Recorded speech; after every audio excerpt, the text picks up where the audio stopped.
Russia's illegal invasion of Ukraine continues. Refugees and civilian casualties are mounting, with the UN estimating more than 1.7 million people displaced and over 400 civilians dead. Ceasefire discussions are ongoing, but a third round of negotiations on Monday failed to yield any major breakthroughs. But the Russian and Ukrainian foreign ministers have agreed to meet in Turkey on Thursday. It will be the first face-to-face talks between the two since the war started. Meanwhile, in the U.S., preparations are being made to inflict more economic harm on Moscow. Both Republicans and Democrats in Congress introduced legislation to suspend trade relations with Russia, including a ban on energy imports. Very little Russian oil is actually imported into the U.S. But given that the United States needs to broadly reduce its fossil fuel consumption in order to meet carbon reduction targets to ward off runaway global warming, this could be a step in the right direction. But that's if, and only if, Russian oil imports are just replaced by other supplies to maintain current extraction and burning, which is what's actually happening. Yes, instead of using this crisis to spur new renewable investments and reduce the nation's dependence on dirty energy coming from places like Russia, the Biden administration is instead looking to ramp up fossil fuel production as the world burns. U.S. oil and gas companies are already producing at record levels and have been increasing supplies. They are, however, hesitant to further boost production to meet any shortfalls in supply from a Russian embargo.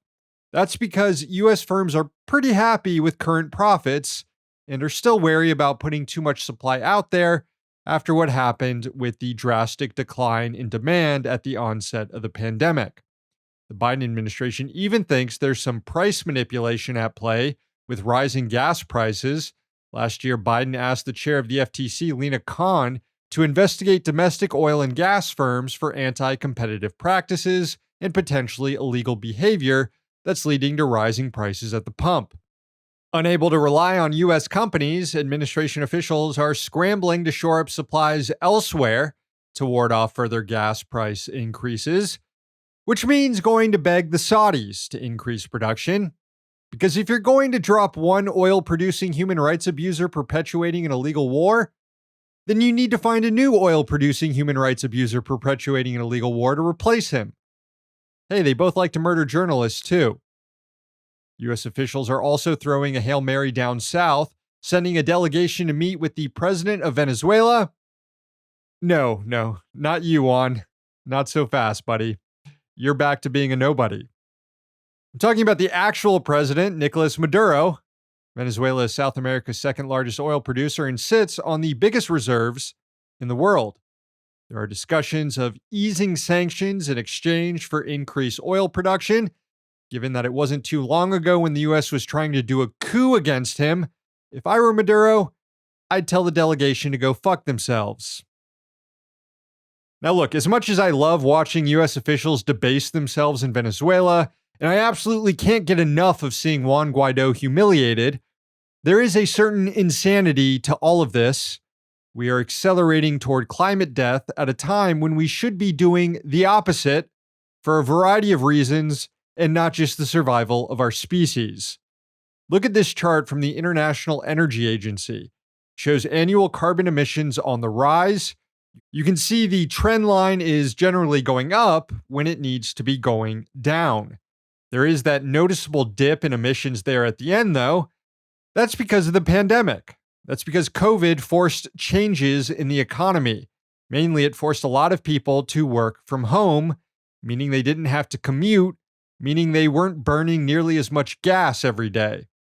As the agency reported, emissions fell by 15% in the transportation sector in 2020, largely because of less travel. Because of pandemic restrictions, working from home and online meetings frequently replaced commuting and in-person meetings. Both domestic and international air travel fell as well.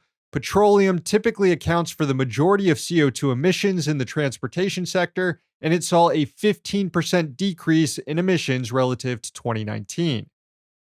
You know, this chart is pretty telling. The only times carbon emissions notably drop are when the economy tanks, like during the pandemic, and during the 2008 Great Recession. It's as though a well-functioning capitalist economy is simply incompatible with reducing global warming. Nature can indeed begin to heal if we just get out of the way and let it. Unfortunately, carbon emissions went back up in 2021 as economic lockdowns subsided and people went back into work. And President Biden wants that trend line to continue to go up. Since his State of the Union, the president has been going around the country pushing to end remote work and get people back in the office. At a time when the U.S. government should be incentivizing remote work to bring down carbon emissions, Biden wants people back filling up their gas tanks, idling in traffic, and then sitting in a giant office building that is heated or cooled by even more fossil fuel burning. Gas prices should go up. It's a necessary step to reducing our reliance on fossil fuels. But crushing workers by forcing them to spend a big chunk of their paycheck at the pump to commute to a job they don't need to physically be at is just cruel and stupid. Unless your goal is to immiserate the working class, make the planet unlivable, and keep enriching petrol states like Saudi Arabia. If that's the goal here, then keep up the great work, guys. Hey, thanks for watching. Hit the subscribe button so you don't miss any of our new videos. Also, if you want to see Means Morning News in its complete form, not just the clips we post here, head on over to Means TV and get access to all our new episodes and our entire backlog, plus tons of other great movies and original TV shows.